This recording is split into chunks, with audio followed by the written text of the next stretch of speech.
Career निवडताना काय काय चुका होऊ शकतात याबाबतचा हा एक छोटासा व्हिडिओ आहे, शॉर्ट आहे.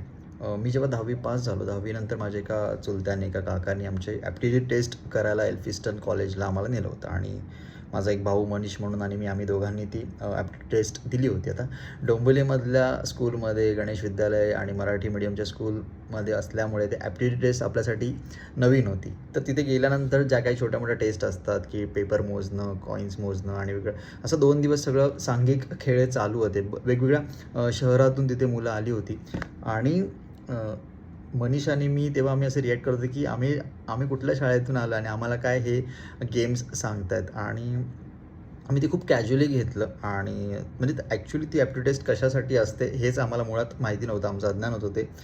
आणि जेव्हा तिसऱ्या दिवशी पॅरेंट्सना बोलवून त्या टेस्टचा रिझल्ट जो असतो तो सांगत होते. ते सांगण्याचा तिथे जे फॅकल्टी होते त्यांनी आई-वडील आणि मला बसवलं तिथे आणि त्यांनी ते रिझल्ट जे काही रिपोर्ट आला होता, रिपोर्ट बघून सांगितलं की तुमचा मुलगा आर्ट्समध्येच फक्त जाऊ शकतो.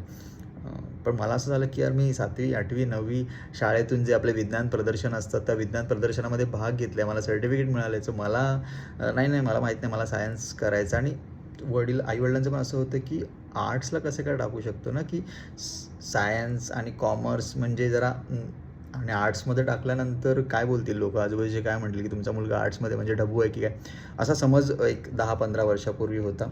आणि झालं असं की त्यांनी तेव्हा पण सांगितलेलं की तेव्हा त्यांनी मला आई-वडिलांसमोर विचारलं की रंग दे बसंती मूव्हीजचे डिरेक्टर कोण आहेत, म्युझिक डिरेक्टर कोण आहेत, ॲक्टर्स कोण आहेत. तर ती उत्तरं मला इतक्या फास्ट देता येत होती.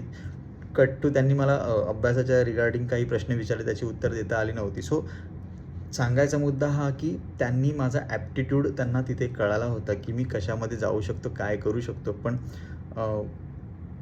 आणि मी त्यांचं ते ऐकलं नाही, की त्यांनी सांगितलेलं आर्ट्समध्ये जा, पण तरी पण माझ्या घरच्यांनी आम्ही हट्ट करून ऑटोमोबाईलला ॲडमिशन घेतलं आणि ते ॲडमिशन घेतल्यानंतर पुढे माझ्या करिअरमध्ये काय झालं ते मी पुढच्या भागात सांगणार आहे. Stay tuned.